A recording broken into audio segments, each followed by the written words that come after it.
सन 1860 तक राजनीतिक इतिहास ने भारतीय विद्वान का सबसे अधिक आकर्षित किया, जिन्होंने अपने क्षेत्र के वंशानुगत इतिहास को महिमामंडित किया। जिन लोगों ने समग्र भारत का इतिहास लिखा, वे राष्ट्रवाद से प्रेरित थे। बी.ए. स्मिथ अपनी पुस्तक के 3 हिस्से में सिकंदर के आक्रमण पर ही केंद्रित रहे। भारतीय विद्वानों ने इस विषय को बहुत कम महत्व दिया। दूसरी तरफ उन्होंने सिकंदर के साथ पोरस के संवाद और चंद्रगुप्त मौर्य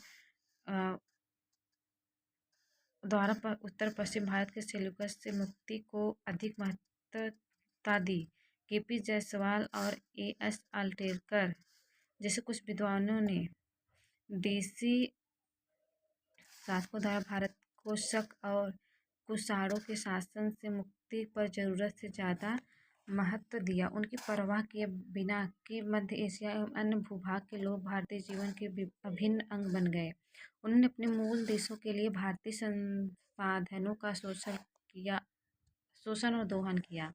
हालांकि के.पी. जायसवाल का मुख्य योगदान भारतीय राजतंत्र के मिथों को तोड़ने में माना जाता है। सन 1910 से 12 तक उन्होंने कई लेख लिखकर बताया कि प्राचीन समय में गणतंत्र अस्तित्व में था और स्वशासन भी था।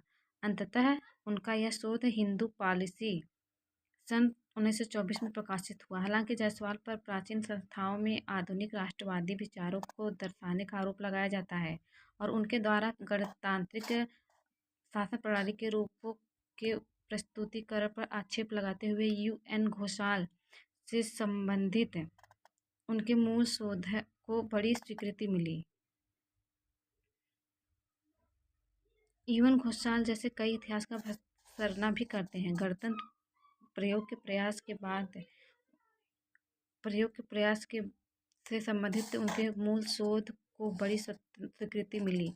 हिंदू पॉलिसी के प्रकाशित होने के बाद जिनका 6वां संस्करण आ चुका है, इस अभूतपूर्व शोध को आज भी एक क्लासिक के रूप में देखा जाता है।